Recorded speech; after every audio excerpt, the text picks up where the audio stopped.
कहानी, सीख देने वाली कहानी, मनोरंजन कहानी, भूतिया कहानी आदि कहानियां वीडियो को स्टार्ट करते हैं। उड़ने वाला घोड़ा। एक दिन उदासी भरे लहजे में बादशाह खोजा से बोला, खोजा, बहुत दिनों से मेरी इच्छा है कि आकाश में उड़कर पूरी दुनिया की सैर करूं।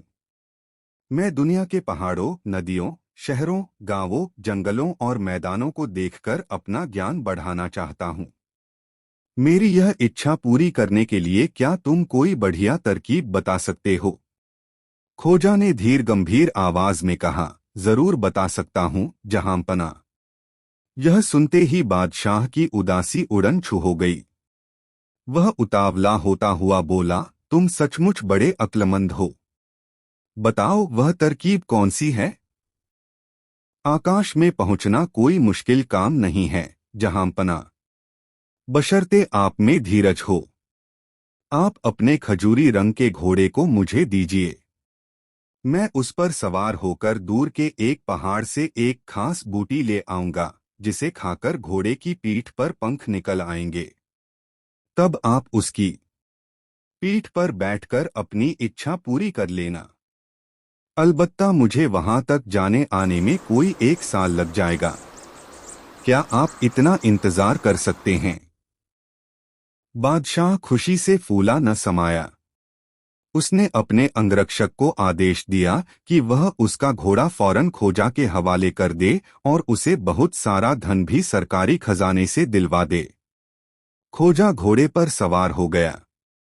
चाबुक लगते ही घोड़ा हवा से बातें करने लगा।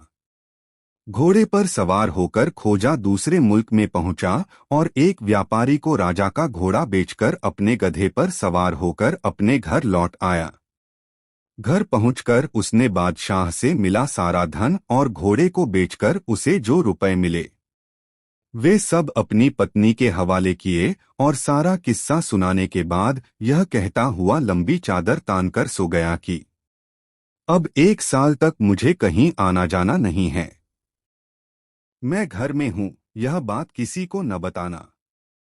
पत्नी ने सारी बात सुनी तो वह अपनी हंसी न रोक पाई, पर साथ ही उसे कुछ चिंता भी होने लगी। करीब 1 साल बाद खोजा राजमहल में पहुंचा। उसे देखते ही बादशाह ने मुस्कुराकर पूछा, खोजा, 3 दिन बाद 1 साल पूरा होने वाला है। क्या मेरे घोड़े की पीठ पर पंख निकल आए हैं? हाँ जहांपनाह, खोजा ने मूंछों पर हाथ फेरते हुए जवाब दिया।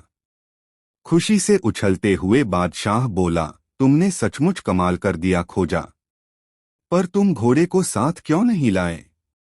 खोजा ने दुखी होने का स्वांग रचाते हुए बताया, मैं उसे साथ ला रहा था जहांपना, मगर वह रास्ते में पंख फड़फड़ाता हुआ उड़ गया।